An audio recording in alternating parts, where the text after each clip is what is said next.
오늘 열왕기하 21장 말씀 함께 살펴보고 주신 은혜 함께 나누기를 원합니다.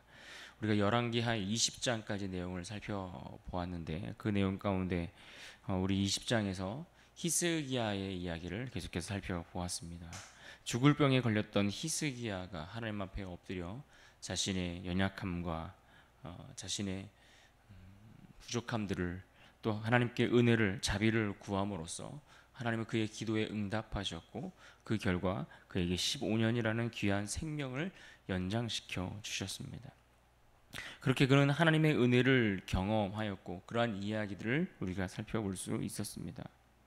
분명 너무나 값진 생명을 선물로 얻었습니다. 하지만 어땠습니까? 그는 그 은혜를 온전히 누리지 못했습니다. 하나님을 드러내고 하나님을 높이고 하나님이 우리 가운데 행하신 일들을 자랑할 수 있는 모든 기회를 스스로 거부하고 도리어 자기를 드러내고 자신의 부와 명예를 자랑하는 그러한 모습들을 보았습니다. 그래서 그가 바벨론의 사신들이 왔을 때에 자신의 모든 높아진 그러한 교만한 그런 마음들을 통해서 자신의 부와 명예만을 자랑하다가 결국 그가 자랑한 그 모든 것들을 바벨론에게 빼앗기게 될 것이다 라는 안타까운 심판의 선언을 듣는 모습까지 우리가 볼 수 있었습니다. 이제 오늘 본문 21장은 히스기야의 아들에 관한 이야기입니다. 히스기야의 아들이자 그의 뒤를 이은 유다의 왕 므낫세의 이야기를 다루고 있습니다. 그에 대한 평가를 간략히 짚어보면 그는 그의 아버지 히스기야와 정반대의 길을 갔다 이렇게 이야기할 수 있습니다. 그래서 결국 남유다가 멸망하게 되는데 이 남유다를 가장 깊은 타락의 길로 몰아갔던 이가 바로 이 므낫세라고 할 수 있죠. 그래서 그의 별명은 멸명군주라고 불릴 정도가 되고 말았습니다. 그래서 우리는 오늘 말씀을 통해서 다윗의 길을 가며 여호와의 율법을 다 지켜 행했다라고 했던 히스기야의 신앙이 자녀들의 세대까지 그 믿음의 유산으로 전수되거나 이어지는 일이 제대로 행해지지 못했구나 하는 것을 우리가 알 수 있는 것이죠. 그러면서 이 다음 세대의 신앙이 전달되지 못함으로써 생긴 어떤 신앙의 공백, 믿음의 공백, 그 신앙과 믿음의 자리가 비어 있게 되므로 결국 그 신앙을 대신하여 무엇이 찾아옵니까? 악이 그 자리를 대신 차지하더라는 것입니다.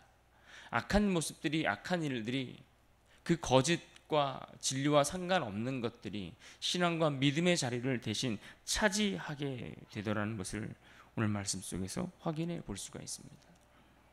말씀의 전체 구조를 잠시 생각해 보면 1절로 9절까지 먼저 므낫세가 어떻게 우상을 숭배하고 악을 행하였는가에 관한 이야기를 언급해 주고 있습니다.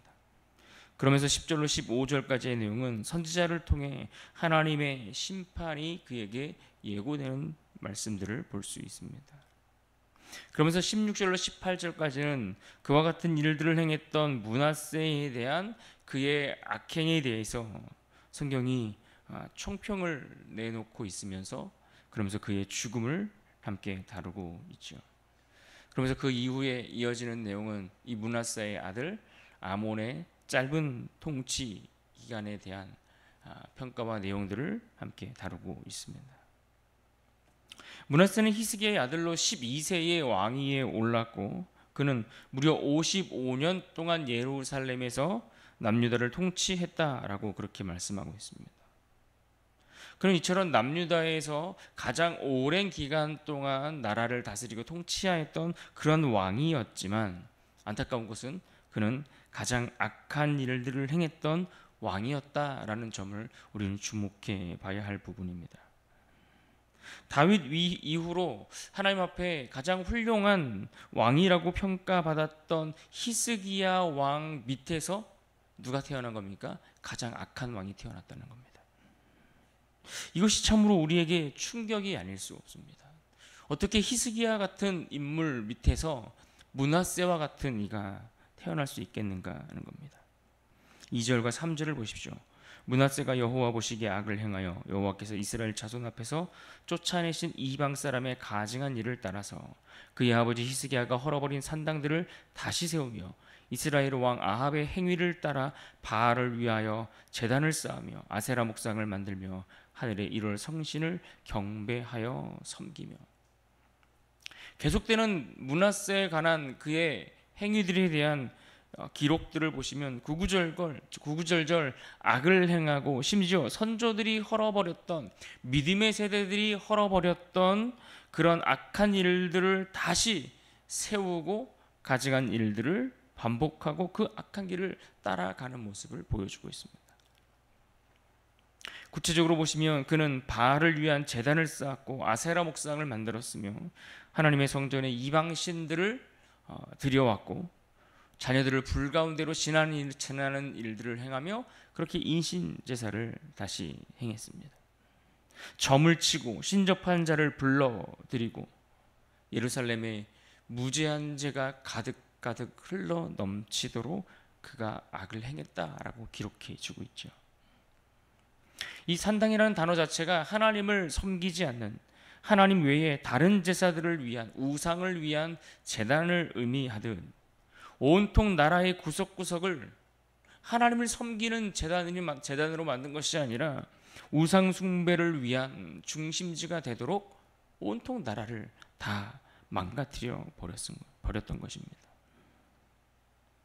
이를 통해 우리는 경계하고 참으로 경각심을 일깨워야 하는 것은 우리가 단지 신앙의 유산을 물려주고 계승하는 그 일에 실패한다고 해서 그것이 그 문제로 끝나는 것이 아니라 그저 신앙이 단절되었다, 이것이 이어지지 못했다, 이것으로 끝나는 것 그 이상의 결과를 우리에게 가져다 준다라는 점을 우리가 알아야 합니다. 믿음의 계승이 잘못되고 중단되면 거기서 끝나는 것이 아니라 신앙의 그 공백을 우상이 대신하고 진리를 대신하여 거짓이 들어오고 그렇게 악한 것들로 가득 채워지게 된다라는 사실을 우리는 깨달아야 하죠. 우리의 가정에서 또 우리의 교회에서 우리의 자녀와 우리의 다음 세대에게 하나님의 말씀을 가르치지 않고 신앙을 교육하는 일을 우리가 놓고 포기하게 되면 결국 세상은 우리 아이들을 그냥 내버려 두는 것이 아니라 우리 다음 세대를 그냥 놔두는 것이 아니라 더욱더 심한 거짓으로 그들을 가르치고 그 거짓이 그들의 심령과 영혼 가운데 깊이 새겨지도록 심어준다라는 것입니다. 그러므로 신앙의 전수와 계승은 우리의 선택의 문제가 아닌 겁니다. 자녀들을 위해 우리가 신앙을 어떻게 전수할 것인가, 이것은 단지 우리가 잠시 고민하다가 그렇게 할 것인가 말 것인가를 선택해도 되는 그러한 문제가 아니라 반드시 이수해야 할 하나님이 우리에게 주신 사명인 줄 믿고 우리는 깨달아야 할 것입니다. 그렇다면 이러한 므낫세의 악한 행위들을 보시고 하나님은 어떻게 반응하셨습니까? 하나님은 선지자들을 통해 남유다를 향한 하나님의 심판의 메시지를 전하게 하셨습니다. 12절을 보십시오. 그러므로 이스라엘의 하나님 여호와가 말하노니 내가 이제 예루살렘과 유다에 재앙을 내리리니 듣는 자마다 두 귀가 울리리라. 재앙을 내린다라는 이 표현은 주로 임박한 미래에 이루어질 일들에 대한 것들을 가리킬 때 쓰여지는 단어입니다. 그래서 실제로 예루살렘의 멸망은 당장에 이루어진 일이 아니었고 실제로는 므낫세가 죽고 난 이후 무려 약 60년 이후나 되어서 예루살렘이 함락되고 멸망하는 일이 벌어졌습니다. 그러니까 지금 당장에 이루어질 것을 이야기하는 것은 아니지만 그럼에도 불구하고 하나님의 확정된 심판, 너희를 향한 그 악한 행위들이 결국 하나님의 심판을 확정하게 만들었다라는 그 심판의 확정성을 강조하기 위해 사용하고 있는 표현인 것입니다. 그러면서 이어지는 13절에서는 이와 같이 말씀하고 있습니다. 내가 사마리아를 잰 줄과 아합의 집을 다림 보던 추를 예루살렘에 베풀고 또 사람이 그릇을 씻어 엎음같이 예루살렘을 씻어 버릴지라. 여기서 보시면 줄이라는 도구가 언급되고 있는데 이 줄은 주로 건축할 때 땅을 측량하는 도구를 의미합니다. 그러니까 이 줄이 쳐진 그러한 지역들은 새로 건축을 위해서 땅을 파기도 하고 기존의 낡은 건물들을 제거하기도 하고 그렇게 기초를 새롭게 놓는 작업들을 하게 되는 것이죠. 특히 이 줄로 측정을 했을 때에 수평이 맞지 않는다. 뭔가 균형이 맞지 않을 때에는 어떻게 합니까? 땅을 파서 땅을 완전히 갈아엎는 그런 작업들을 하게 되는데, 그와 마찬가지로 하나님께서 인간의 행위를 그와 같이 측량하시겠다라는 의미로 사용하고 있는 겁니다. 하나님의 말씀으로 그들을 측량하여서 그 말씀에 얼마나 부족한가를 측량하는데, 무엇을 위해서요? 특별히 하나님의 심판을 위해서, 하나님의 심판을 위해서 측량하고 달아보시겠다라고 말씀하고 있는 겁니다. 그들을 구원하기 위해서 측량하고 재어보시는 것이 아니라 그들을 멸하고 그들을 심판하기 위해 하나님께서 달아보시겠다라고 말씀하고 있는 겁니다. 그렇습니다. 하나님의 심판은 늘 오래 참음으로 시작되지만 분명 명확한 기준을 통해서 그 변하지 않는 말씀이 기준이 되어서 우리에게 심판의 잣대가 되는 것을 우리는 알아야 합니다. 오늘 사는 우리들의 삶에 하나님의 인내는 분명 우리가 돌이킬 수 있는 기회를 주시기 위한 아주 특별한 시간들이지만, 그러나 그 인내의 시간이 다 지나고 나면 하나님은 그 인내를 오히려 심판의 기준으로 우리를 측량하는 일에 사용하게 하실 것입니다. 그러기에 우리는 오늘의 은혜를 그냥 흘려보내지 말아야 합니다. 우리가 부족하고 연약함 중에도 하나님이 우리에게 생명을 주시고 이 땅을 살아가게 하시고 하나님의 자녀로서 우리를 보듬어 주고 계시는 그 시간들을 살면서 그저 가볍게 하나님이 또 은혜를 베풀어 주셨겠거니 하고 넘기는 것이 아니라 참으로 하나님 앞에 무겁게 그 하루하루를 살아낼 수 있어야 하는 것이죠. 은혜에 감사할 줄 알고 은혜에 합당한 모습으로 살아가기 위해 힘을 써야 한다라는 이야기입니다. 이제 므낫세도 그의 악을 행하던 시간들이 다 지나고 그 뒤를 누가 잇습니까? 그의 아들 아몬이 그 뒤를 잇습니다. 므낫세의 뒤를 이은 그의 아들 아몬의 시대는 어떠했을까요? 그의 시대도 마찬가지였습니다. 아몬 역시 므낫세의 뒤를 이어 왕이 되었지만 아버지가 행했던 그 행위와 그 악한 길을 걸어갔던 그 모든 모습에서 벗어나지 못하고 똑같이 악한 길을 걸어갔다라고 말씀하지요. 20절과 21절을 보십시오. 아몬이 그의 아버지 므낫세의 행함같이 여호와 보시기에 악을 행하되 그의 아버지가 행한 모든 길로 행하여 그의 아버지가 섬기던 우상을 섬겨 그것들에게 경배하고. 여기서 보시면 그의 아버지가 행함같이, 그의 아버지가 행한 모든 길로, 그의 아버지가 섬기던 우상, 그러니까 그의 아버지가 하던 대를 하던 그런 악한 일들을 그대로 답습하고 있다라는 것입니다. 아버지로부터 물려받은 것이라고는 악한 일밖에 없었다라는 겁니다. 그런데 이것이 전부가 아닙니다.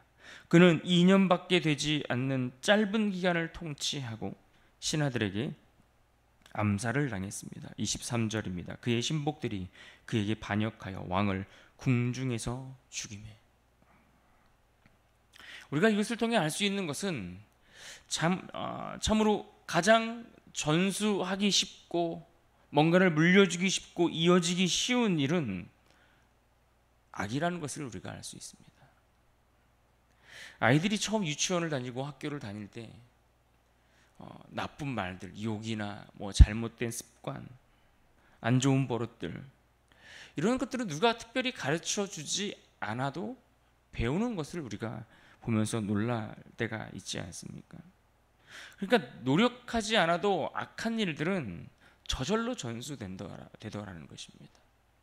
우리가 선을 행하고 하나님의 진리를 따라 행하는 그러한 일들을 위해서는 우리가 너무나 부단히 애를 쓰고 수고하고 노력해야 하지만, 그런 악한 일들은 그냥 내버려둬도 저절로 전수되더라는 것이죠. 그렇게 아버지 므낫세가 걸었던 악한 길을 그의 아들 아몬도 아무런 노력 없이 그저 너무나 당연한 것처럼 그렇게 따라가며 악한 행위를 이어갔습니다. 그리고 결국 가정도 나라도 모든 질서가 다 무너져 가는 모습을 보고 있는 것입니다. 그러므로 우리는 다시 한번 반드시 말씀으로 믿음을 심고 은혜의 기준으로 삶의 틀을 전수해야 한다라는 이 사실에 대해서 우리가 마음과 심령 가운데 다시 한번 새길 수 있어야 할 것입니다. 그렇지 않으면 우리는 우리보다 더 악한 세대를 낳게 될 것입니다. 그런 의미에서 오늘 본문 가운데 특별히 9절 말씀을 우리가 기억하고 붙들고 살아가면 좋겠습니다. 9절 말씀 우리 같이 한번 읽겠습니다. 9절입니다. 시작. 이 백성이 듣지 아니하였고 므낫세의 꾀를 받고 악을 행한 것이 여호와께서 이스라엘 자손 앞에서 멸하신 여러 민족보다 더 심하였더라. 아멘. 믿음 없는 세대는 이방보다 더 악해질 수 있다라는 것을 우리에게 가르쳐주고 있습니다. 왜냐하면 우리의 신앙이 멈추는 그 자리에 세상에 더 큰 어두움이 들어오기 때문이죠. 그래서 우리는 오늘도 말씀의 계승과 기도의 유산 또 예배의 본보기가 되는 그러한 모델들을 남겨주는 그 일에 절대 포기할 수 없는 것입니다.